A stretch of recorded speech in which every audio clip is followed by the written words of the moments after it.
Hi, this is Sarah Linger with PianoKeyFinders.com, and welcome to my band room. This is where the girl band Deceptive Cadence hangs out and plays every Saturday. This is also where we have jazz combo workshops and all sorts of fun stuff here. So welcome. Today's video is a continuation of the series, I'm at the piano, now what? And we're doing stuff around the circle of fifths, but this also ties in major scales and chord progressions. In this case, it's the 2-5-1 major chord progression, which is one of the most common chord progressions in jazz. The videos that would be helpful to understand or see beforehand would be the major scale videos with the 4 and 4. So the minor 7 video, the dominant 7th video, the major 7th video. Probably drawing the circle of fifths video is not a bad place to go, and then being comfortable and playing in all the different keys. There's a lot there. So I'm going to put links in the comment section or in the whatever section that's underneath the video. Now, the worksheet or the sheet thingy here, I'm going to have on the blog, and I'll put a link to the blog so that you can download this for free. It's quite helpful. This is not I'm going to play all of these chords with one hand. It's not when we do this major scales with 4 and 4, it's not for single-handed 1 octave major scale fingerings or 2 octave scale fingerings. This is more to learn the pitches of the keys, be able to hear the sounds of the keys, and to become familiar with how a 2-5-1 chord progression works and how it sounds as you're playing it. Now, that said, these voicings are standard voicings, and when you get started doing lead sheets and things, you can use these voicings as comping chords if you're playing in a group or playing with yourself. It's not necessary, but it's certainly helpful to have some of these key finder cards. So this right here is the 2 octave major scale card, because we're doing major scales. And then if you wanted to have the 2-5-1 chord progression that we're using for this particular video, it's part of the standard in jazz chord progressions, and this is the particular card that goes 2-5-1. All of these color thingies match with the color on the worksheet that I'm giving you. You could also use a single octave. This happens to be from the blues set of cards, and the arrows down here at the bottom of the card here are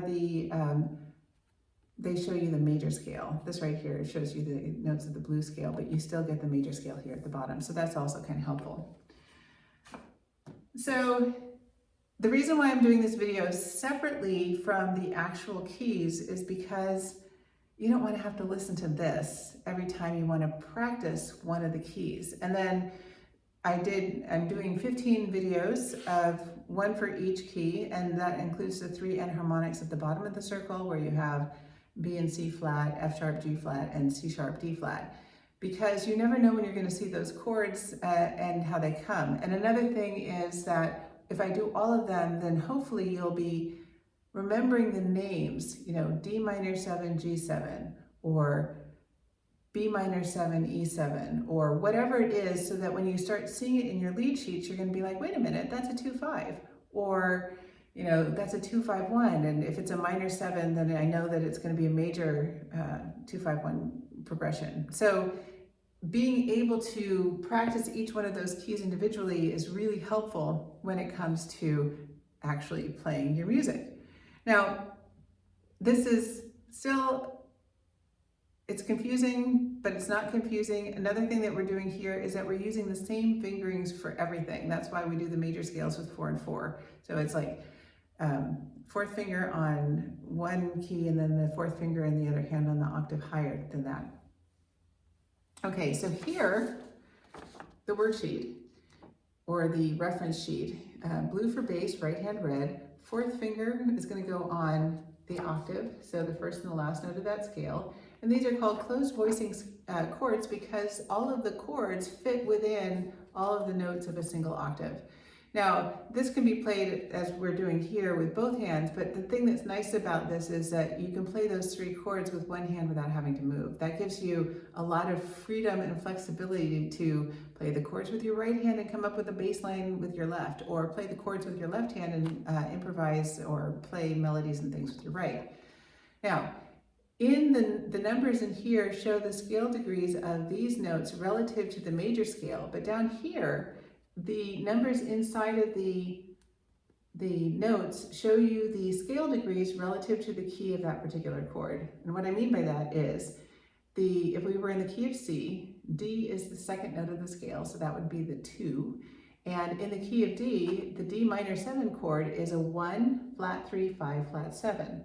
So when you look at the scale degrees of a chord and you're looking at that chord by itself, you're looking at the key of whatever the root of the chord is. When you're looking at it here, these are the notes that are relative to that scale.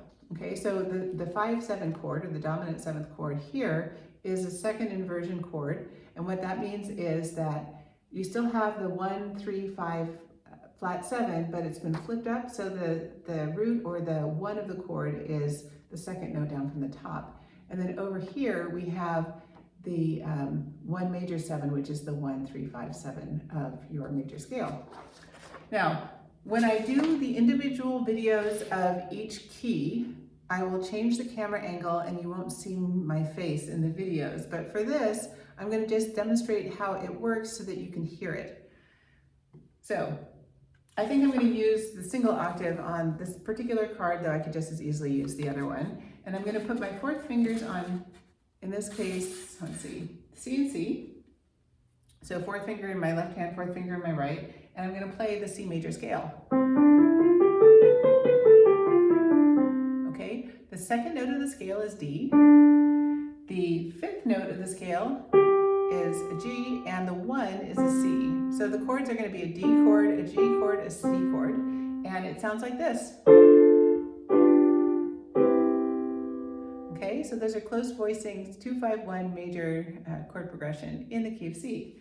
Now, thing works the same way. I'm going to shift this down to F, so the F major scale. Okay, so there's an F major, using 4 and 4 because I don't want to worry about what finger I'm using. I'm going to train my muscles to remember this.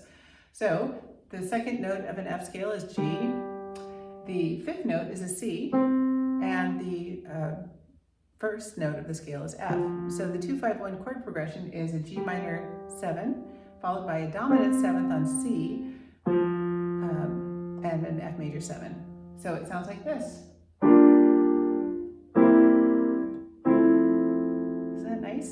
So if you follow through the videos, 1 video per key, I believe strongly in vocalizing or verbalizing either the pitches or 2-5-1 or D minor 7, G7, C major 7, so that you start hearing and recognizing those chords and those chord symbols, so that when you see a lead sheet and you see a 2 minor 7, or you see a D minor 7 and it's followed by a G7, you're like, wait a minute, that's a 2-5. Now, one thing that's really cool, and you can see it back here in the circle of fifths here, is if you look at where the D is, which is right above the V and the E on the deceptive word, that's a 2. And then if you move counterclockwise, the G is a 5 and the C is a 1. So that's why this is so cool, tying into the circle of fifths, because if you find any key on there and call it a 2 and go counterclockwise, you're going to get that 2-5-1 chord progression in the key of the 1. So if I started on D, it would be D, G, C, there's my 1, and if you wanted to add the 4, it would be F. So that's a little foreshadowing about why we're doing the circle of fifths and how useful it is. But in the meantime, just kind of relax and enjoy yourself as you're playing through all of the keys, and just the videos in the playlist are done in order of F, C, G, D, A, E, B, going around the circle of fifths clockwise, starting from F and then heading all the way back up to B flat. There are so many cool things about this, but the more you play it, rather than listening to videos explaining it, the better you're going to get at all of this stuff. And so just be patient with yourself. What I would suggest is, play one key a day. Over a course of 2 weeks, you'll play through all 12. And then the next do 2 keys a day and do them in different orders and listen to the sounds that you're creating. Say the names of the chords as you're playing them because that'll help you remember, and have fun with this. Anyway, this is Sarah Lingro with Piano Key Finders, and thanks for tuning in. Bye.